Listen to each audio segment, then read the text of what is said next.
자, 그 다음 세 번째, 경영에는 뜻과 겉면이 반드시 있어야 된다 하는 내용인데요. 여기에 공숭유지 업광유근으로서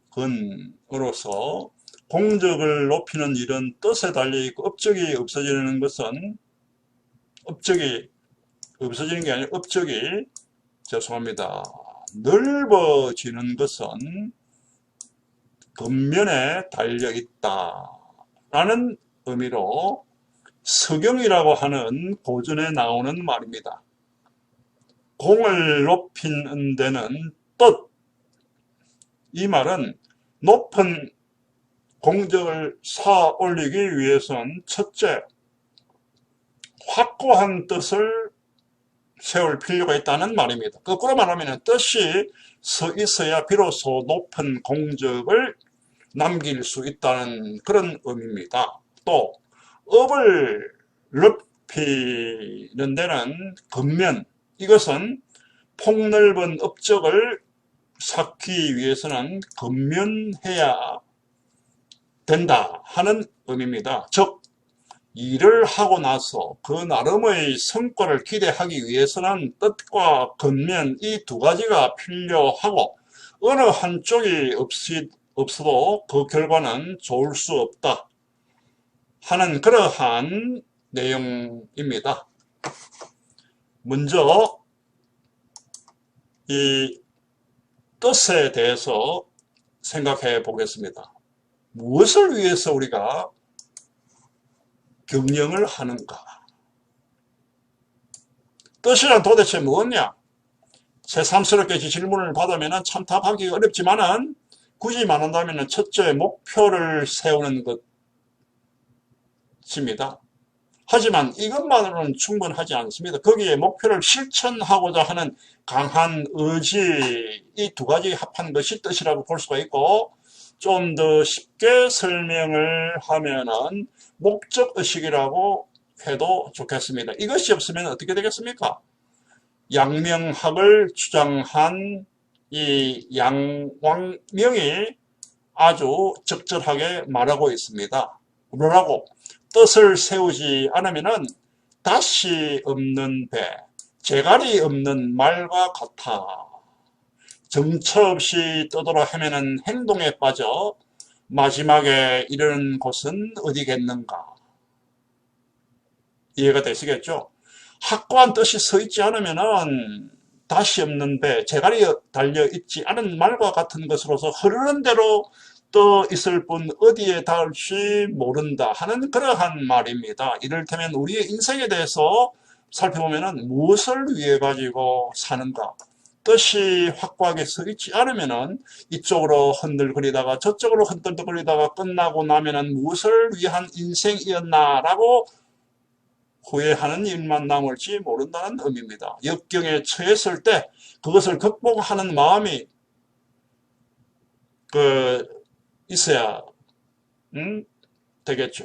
가령 뜻이 실현되지 않더라도 자기 나름대로 해야 할 일은 했다는 만족감이 틀림없이 남아야 사람의 행복이랄까 하는 그런 것과 연결이 되지 않겠습니까? 경영의 경우라면 어떻겠습니까? 무엇을 위해 가지고 고생하면서 경영에 나서고 있는가? 그 무엇을 위해? 라고 묻는 것이, 무엇을 위해라고 묻는 것이 그 뜻이라고 볼 수가 있겠습니다. 남보다도 나은 삶을 누리기 위해, 이것도 뜻이라고 볼 수가 있겠지만은 그다지 높은 뜻이라고 볼 수가 없습니다. 적어도 뜻이라고 내어 세우려면은 경영을 통해 가지고 남보다 더 잘 사는 것이 아니라 사람에게 유익한 어떤 형태로든지 사회에 공헌하는 그러한 관점이 있으면 좋지 않겠습니까? 이러한 뜻이 확고하게 서 있으면 그만큼 하는 보람도 있겠죠. 한때 이 기업사회에서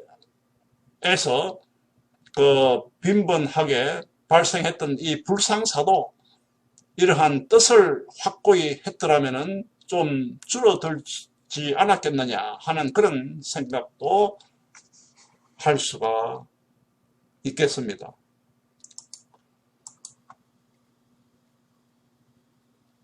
그 다음 목적의식을 지닌 삶의 방식이라고 하는 내용을 이렇게 살펴보겠습니다. 그런데 이 뜻과 조금 전에 뜻을 이야기했는데 짝을 이루는 것이 근면입니다. 근면. 예? 아무리 높은 뜻을 세워가지고 훌륭한 목표를 내어 걸렸다 하더라도 이를 실현하는 노력이 따르지 않으면은 그림의 떡에 지나지 않습니다. 업적을 올리기 위해 가지고 뭘 해야 되느냐? 근면한 그러한 자세를 보여야 된다는 것. 이것이 고전 서경의 에서 지적하는 것과 다를 바가 없습니다. 우선 여기서 이 두 가지를 지적해 두고자 하는데요. 첫 번째는 남에게서 손가락질 받는 일은 하지 않는다는 겁니다. 두 번째는 크게 한탕을 노리는 이 도박과 같은 그러한 수법을 취하지 않는다는 겁니다. 이 두 가지가 경영의 왕도라고도 이렇게 할 수가 있겠습니다. 뭐 그렇다고 해가지고 사람들은 이런 이야기 하죠. 아니 즐기지 않고 무슨 인생이라고 할 수 있느냐 하는 그런 말을 많이 합니다. 물론 그것도 설득력이 있습니다. 저도 뭐 거기에 대해서는 인정을 하는데 인색하지 않습니다. 하지만은 즐거움이라고 하는 것은 일이 있기 때문에 즐거움이 있는 것입니다. 젊은 사람들은 잘 느끼지 못하겠습니다만 퇴직을 한 분들이 하는 이야기가 아무리 돈이 많아도 할 일이 없는 사람들은 즐겁지가 않습니다. 행복하지가 않습니다.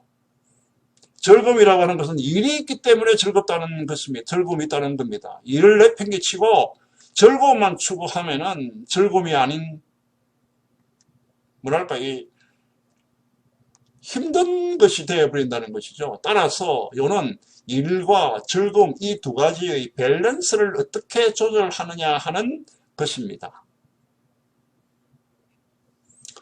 네, 당신은 무엇을 위해 가지고 고생스럽게 회사를 경영하고 있습니까?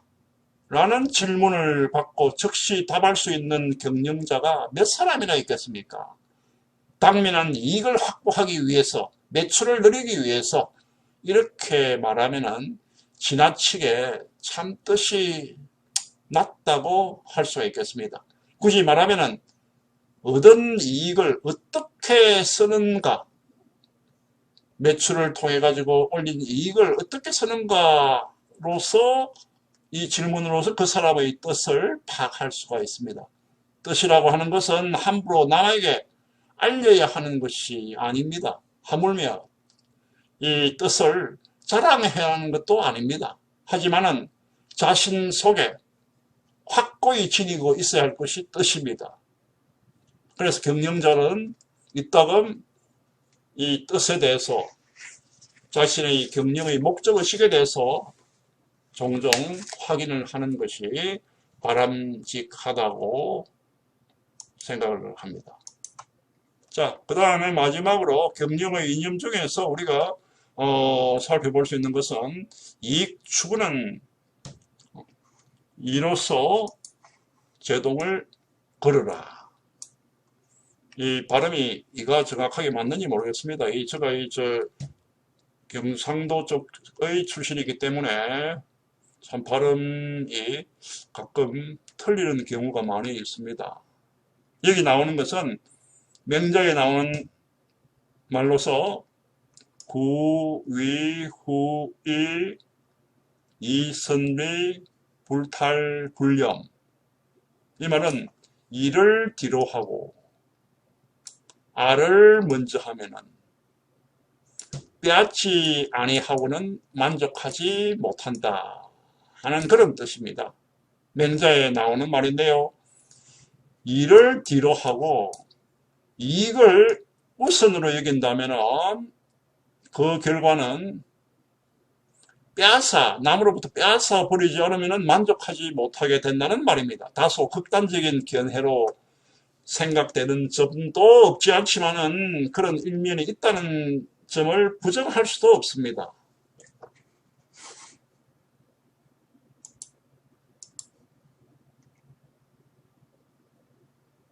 이 이라고 하는 말은 고전에서 자주 나오지만은 본래의 의미는 바르다입니다. 좀 더 구체적으로 말하면은 인간으로서 마땅히 지키지 않으면 안 되는 바른 길이라는 겁니다.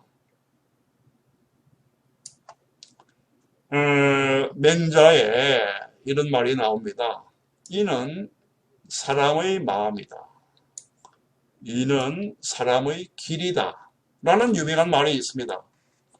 즉 남을 생각하는 동정은 사람의 마음에 갖추어져 있는 것이고 이는 사람이 걸어가는 길이라고 했습니다. 이라고 하는 것을 이 단어를 사전에 찾아보면은 뭐라고 나오느냐?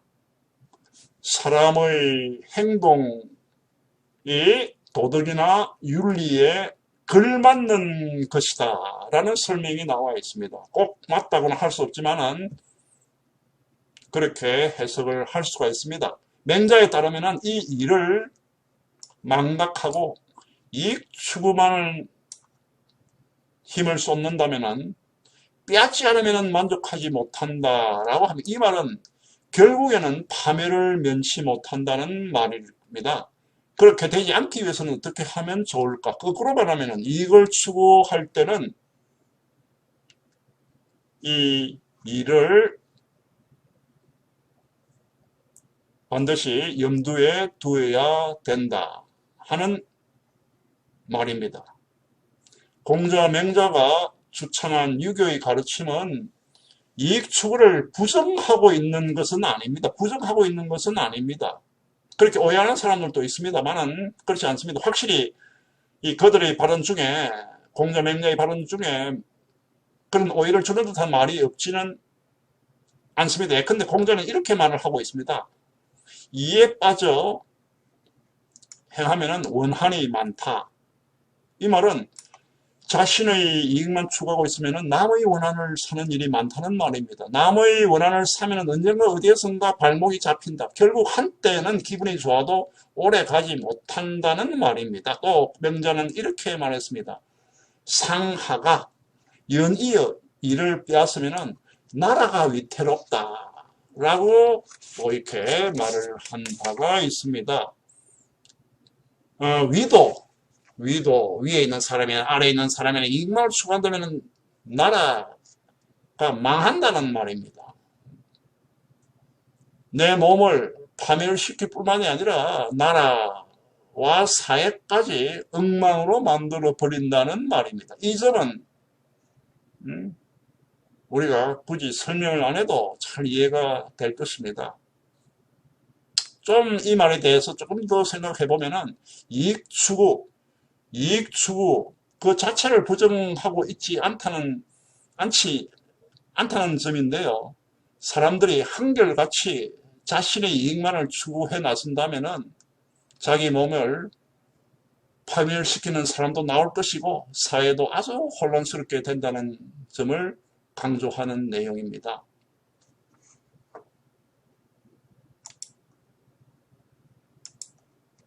자, 마지막 슬라이드인데요. 우리가 그렇게 되지 않으려면 어떠한 룰이 필요합니다. 룰이라고 하는 것은 법률이라고도 이렇게 말을 할 수가 있겠는데요. 유교에서도 법률의 필요성을 인정하지만은 이 법에 앞서 가지고 이로서 바로 잡아야 한다 이렇게 주장을 합니다. 이익을 추구하더라도 바른 길을 벗어나지 않도록 하라는 뜻입니다. 이 법률과 이는 규제에 있어 가지고 어떻게 다를까? 법률은 위반하면은 벌칙이 기다리고 있고 이에 반해 가지고 이는 이에 벗어나는 행동을 하더라도 벌칙은 없습니다. 그렇지만은 저 사람 참 나쁜 사람이야, 참 지독한 사람이야, 추독한 짓을 했네 하는 주의의 비난을 것은 당연하겠죠. 이 법률을 통해 가지고 법을 통해 가지고 단속하는 것도 물론 필요하지만은 보다 근본적으로는 의에 의한 통제, 의에 의한 통제가 이루어지도록 하는 것이 중요합니다. 이 법에만 의존한다면 이 교모하게 법망을 피해가지고 빠져나가는 무리들이 반드시 존재하고, 이를 규제하기 위해서는 또 새로운 법을 만들어야 되고 할 것입니다. 즉 다람쥐 쳇바퀴 돌듯이 세상 분위기는 더욱더 흉흉해질 수밖에 없다는 것입니다. 반면에 이라고 하는 것은 이 각자의 뭐랄까 각자의 자각에 기대하는 것이기 때문에 실현 가능성을 의심할 수도 있지만은, 이러한 규율이 잘 적용한다면은 굳이 법에 호소할 필요가 없게 되고, 오히려 이것이 더 이상적인 것이라고 볼 수가 있겠습니다. 그래서 우리가 일을 보면은, 공자의 말처럼 일을 보면은 이 이익 추구를 할 때는 먼저 이를 생각을 해야 된다 하는 말을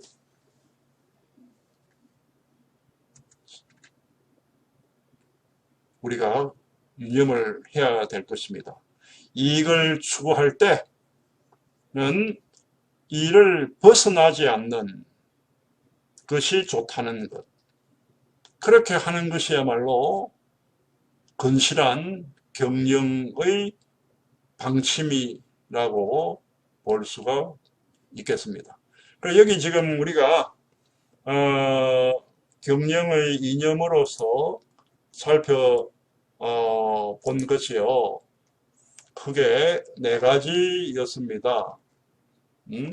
그게 네 가지였는데, 그걸 다시 한번 돌아가 보게 되게 되면은, 먼저 원리 원칙은 가까운 데 있다. 경영을 떠받치는 것은 덕이다. 경영에는 뜻과 근면이 없어서는 안 된다. 그 다음에 우리가 이익을 추구할 때는 그 이만을 갖다 생각할 것이 아니라 그 이와 함께 이로써 제독을 걸어라. 공자가 한 말 중에 이를 보면은 반드시 생각해야 될 것이, 먼저 이 의를 생각을 해야 된다 하는 내용의 이 경영 이념으로서 요약을 할 수가 있겠습니다. 여러분, 오늘도 즐거운 이 하루가 되기를 바라면서 마치도록 하겠습니다. 고맙습니다.